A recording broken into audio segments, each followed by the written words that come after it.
Assalamualaikum warahmatullahi wabarakatuh. Waalaikumsalam warahmatullahi wabarakatuh. Alhamdulillah, pada kesempatan kali ini kita bersama dengan Ustadz Habib berbincang-bincang tentang masalah fikih perihal tentang ibadah salat 5 waktu. Ada satu pertanyaan untuk Ustadz Habib tentang bagaimana kita berudu ketika dalam kamar mandi. Apakah memang diperbolehkan atau misalnya ada anjuran yang lain atau ada pandangan lain tentang salat atau berudu di dalam WC itu melihat dalam kajian fikih. Oke, terima kasih Ustaz Hamsan. Jadi pertanyaannya bagaimana hukumnya Berudu dalam berwudu di kamar mandi? Ya. Oke, ya, jadi berwudu ini merupakan salah satu ibadah. Ya, berwudu ini adalah ibadah seperti halnya ibadah-ibadah yang lain. Ya, jadi ibadah ini tentu saja selain ada rukun, ada syarat, juga tentu ada adab-adabnya ya. Jadi kalau rukun wudu tentu kita sudah tahu semuanya, ada 6 syarat wudu, lain-lain, ada air suci dan yang lain-lainnya ya. Nah, ibadah itu tidak cukup hanya sempurna rukun dan syaratnya ya.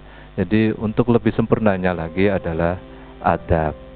Ya, seperti halnya kita sholat ya.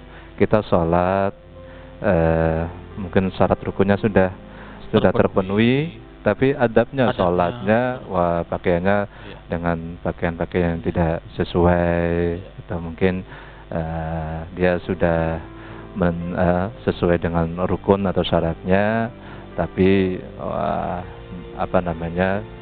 melaksanakannya dengan tidak khusyuk, tentu juga akan nilainya berbeda. Nah, sekarang kita kembali lagi ke masalah bagaimana wudu di kamar mandi ya. Karena wudu ini adalah suatu ibadah, dan ibadah apapun itu dianjurkan dilaksanakan di tempat yang suci, yang baik ya kan. Kita baca Quran ya, sebaiknya di tempat yang suci. Mungkin ada risiko yang bisa menyebabkan kita khawatir terkena percikan atau bersentuhan ke sekitar kamar mandi itu ya. Nah, itu juga perlu lebih diperhatikan lagi ya kan. Apalagi kita di kamar mandi itu, kalau awalnya kita mandi ya tentu bersih, tapi ketika sebelum wudu itu kita buang air kecil atau buang air besar kan, najis ini juga harus kita lebih perhatikan lagi. Dan yang terjadi memang kita sekarang kadang-kadang fungsi toilet itu sama kamar mandi jadi satu, ya kan? Yang kita perhatikan. Jadi kadang-kadang kita setelah mandi atau setelah dari kamar kecil itu sekalian wudu. Nah, wudu di kamar mandi sebenarnya boleh,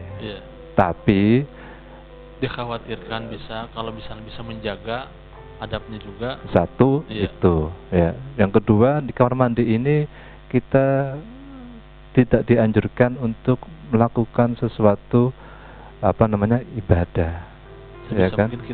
Sebisa mungkin ya kita ketika kita di kamar mandi itu atau di toilet ya kita hanya itu.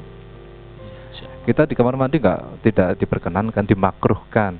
Kita zikir, membaca tasbih, membaca takbir, membaca tahlil, itu kalau di kamar mandi dimakruhkan. Jangan sampai, paling dalam hati. Wah, tapi jangan sampai juga sih lagi ibadah apapun. Gitu.